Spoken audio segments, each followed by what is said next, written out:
To understand the decisions President Biden has taken in Afghanistan, we need to understand the decisions taken by his predecessor, Donald Trump.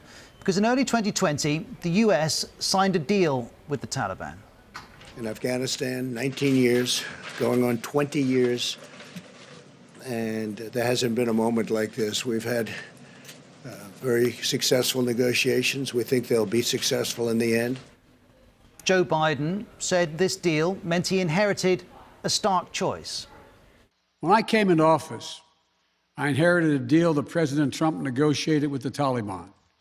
The choice I had to make as your president was either to follow through on that agreement or be prepared to go back to fighting the Taliban in the middle of the spring fighting season. Not everyone accepts this was a binary choice. President Biden has, after all, rapidly reversed or altered a range of Trump policies. Not here, though. So let's look at what the agreement he's followed contains. Back in 2020, Donald Trump's goal was clear. Time to come home, and they want to stop. You know, they've been fighting a long time. Secretary of State Mike Pompeo called it the best opportunity for peace in a generation. And he was present when, on February the 29th last year, the deal between the Taliban and the US was done. Note, also present was the Taliban political chief, Mullah Abdul Ghani Baradar. He was the Taliban official who signed the deal. He'd been released from a Pakistani jail at the request of the US. And this is what was in the deal. First of all, it put a date on the US departure. There would be a full withdrawal of all foreign forces by May 2021, so long as the Taliban kept to its side of things. The date was pushed back by Joe Biden to August, but the deal told the Taliban precisely when the Americans would exit the conflict. In return, the Taliban made a number of commitments. The Taliban agreed to not attack US personnel. It promised to restrict any activity that could threaten the US, including terror attacks abroad.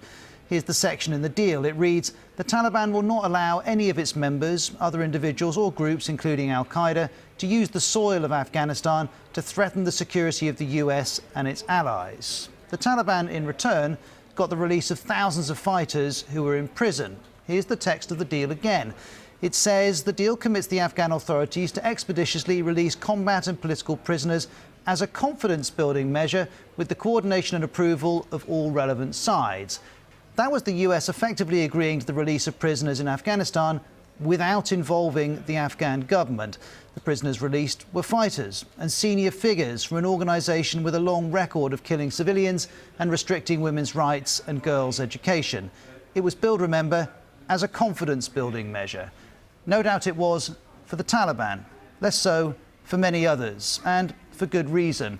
Subsequent research by the Afghan Peace Dialogue Project in Northern Ireland found that former Taliban prisoners were participating in combat, being killed fighting, being taken prisoner, and one case of an ex-prisoner being involved with revenge assassinations. The deal also contains multiple references to the need for a political settlement in Afghanistan. Here's the phrase: a new post-settlement Afghan Islamic government as determined by the intra-Afghan dialogue and negotiations.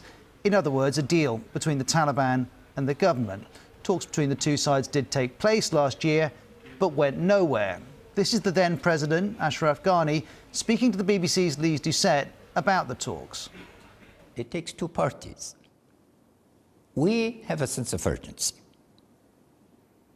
Do you think the Taliban are negotiating in good faith? Well, the jury is out. The president's jury was out. The fact that those talks didn't make any headway is something Mike Pompeo has since picked up on. He told Fox News Sunday the deal obliged the Taliban to engage in meaningful power-sharing agreement talks before we completed our requirement to fully withdraw. He would put the failure to enforce that at President Biden's door. Other former Trump officials think the problem was in the deal itself. Donald Trump's second national security advisor, H.R. McMaster, has since bluntly dismissed it as a surrender agreement. There was another concern too. In the months that followed, the Times correspondent Anthony Lloyd reflected, I can't think of a recent successful peace deal which has excluded the government from negotiations. More recently, Lisa Curtis, an Afghanistan expert who served during the Trump administration, has described the Doha talks as an unfair negotiation because nobody was looking out for the interests of the Afghan government. Well, as the Taliban advanced through June and July, President Biden's emphasis was on the Afghan government taking responsibility. We gave them every tool they could need. We paid their salaries, provided for the maintenance of their Air Force. We gave them every chance to determine their own future. But the government Joe Biden wanted to have the strength and confidence to resist the Taliban was the same government the Americans left outside the negotiating room in Doha. It's the government the US didn't tell before leaving Bagram Air Base in July.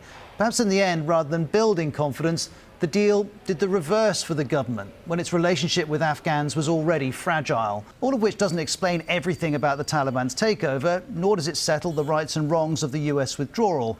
It does, though, help us understand the consequences of that withdrawal.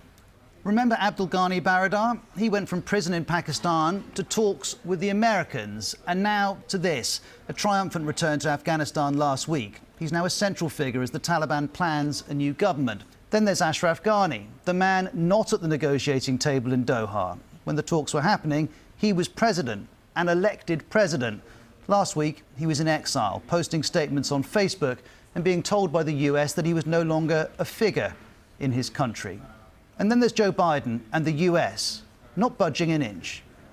I stand squarely behind my decision. After 20 years, I've learned the hard way that there was never a good time to withdraw US forces. Which leads us back to the deal. When it was done, both sides had their top priority, the outcome they wanted above all else. For the US, it was getting out. For the Taliban, it was getting power. And now, the Americans are leaving.